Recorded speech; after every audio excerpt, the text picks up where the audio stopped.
Good morning, everyone. Now, today is the last video of the chapter 9 Internal Trade on the topic of goods and service tax. You have already learned about this topic, goods and service tax, in accountancy in the chapter of journal. What is GST? When GST implemented? What is the meaning of GST? What are the features of GST? What are the rates applicable in GST? All questions are going to be in our mind.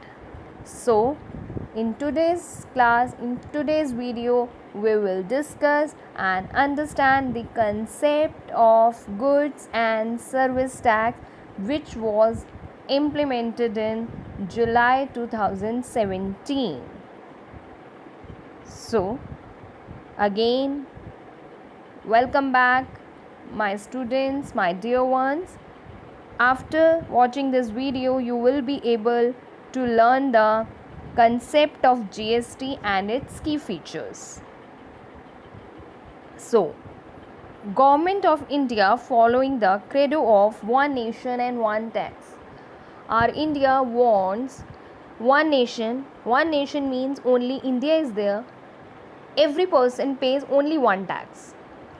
India wants to eliminate all types of taxes like service tax, value added tax, entertainment tax. They want to combine only in one tax, that is the goods and service tax. And wanting a unified market in order to ensure the smooth flow. Government of India wants market runs in a very smooth flow, so that's why it was going to be implement the goods and service tax from July 1, 2017. The move also aims to make life easier. GST implementation helps to life easier for manufacturers, for producers, for investors and for consumers. This system is biggest revolution in the tax market, is the biggest revolution in the tax reforms in the Indian taxation history, because before implementing GST there are many taxes we need to be understand, but now we are going to be understand only one concept, that is goods and service tax. Tax, apart from being a source of revenue for growth, also plays a key role in making the state accountable to its taxpayers.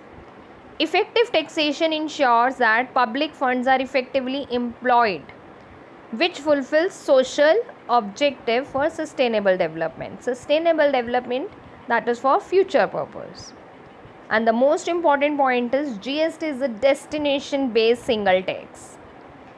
Destination based single tax means from the manufacturer to the consumer, when we are going to pay GST to the manufacturer have to pay to the government. It is the destination based tax. Double charges not allowed in the GST. Has replaced multiple indirect taxes levied by the central and state government. So now it is a unified tax, or country convert in the unified market to one nation, one tax. Among other benefits, GST is expected to improve the ease of doing business. There is no tax burden. Eliminate the tax on tax concept. Mitigate tax evasion. When we are going to avoid to pay the tax, it also removed it. Broaden the organized segment of the economy and boost the income of the government, tax revenues. So, GST has replaced 17 indirect taxes. It's a very huge number. That is 17 indirect taxes replaced with GST. Direct taxes means income tax. Indirect tax means when we are going to pay other than incomes, that is entertainment tax, that is services tax, that is value added tax, that is different types of taxes. So all taxes are eliminate 8 in on central level and 9 on state level. and 23 seizes of the centre and the states eliminate the need for filing multiple returns and assessments and rationalizing the tax treatment of goods and services along the supply chain from producers to consumers. GST have three parts. GST have a three parts. First one is CGST, second one is SGST, and the third one is IGST. You have already learnt in the accountancy when we are dealing in the intrastate. Intrastate means within the state. We are going to pay two types of GST, that is the CGST and SGST. But when we are going to deal in the interstate, we are going to pay only IGST. So GST comprises central GST and the state GST, subsuming levies previously charged by the central and the state government.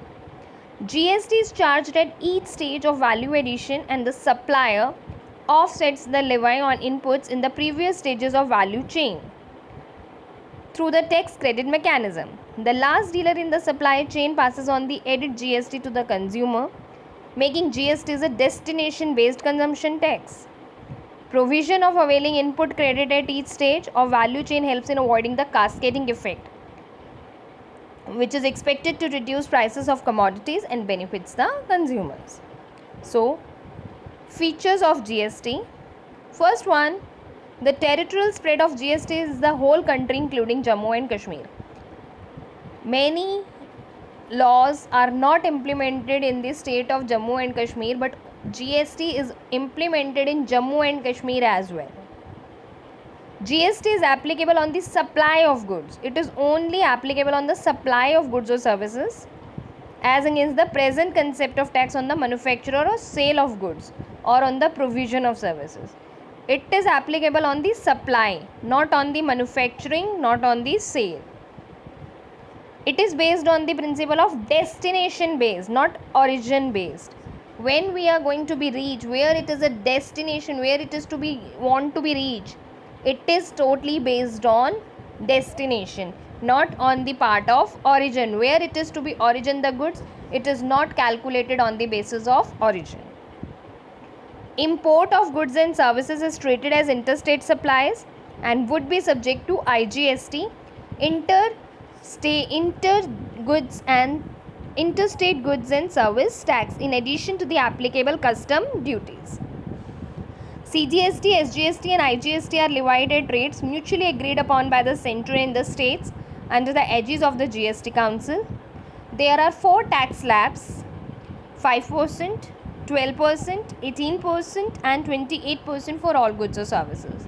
18% is basically for electronic items, that is laptop and TVs, 5% on jewelry, etc. Exports and supplies to SEZ are zero rated. Whenever something is export and supplies to special economic zones, then there is no GST, is a zero rated GST. There are various modes of payment of tax available to the taxpayer, like in internet banking, through debit or credit card, through NFT and through RTGS. And the last topic, GST Council Constitution. How do GST is maintained? What are the team members? What are the constitutions available in GST? Chairperson is there, Finance Minister. Vice Chairman is to be chosen amongst the Ministers of State Government. That is, the Vice Chairman choose from the members of State Government, Ministers of State Governments. Members is Minister of Finance and the Ministers of Finance Taxation from each state. Quorum is 50% of total members. When we call someone for discussing anything, we need to be called 50% members minimum. States have 2/3 weightage and centre has 1/3 weightage. When we call 50% quorum, that is 2/3 weightage of state level and 1/3 weightage of central level. And decision is to be taken 75% majority. When 75% persons are agreed, then decision will be taken. So council shall make recommendation on everything related to GST, including rules and rates, etc. So thank you class. And after that, one assignment is there for you.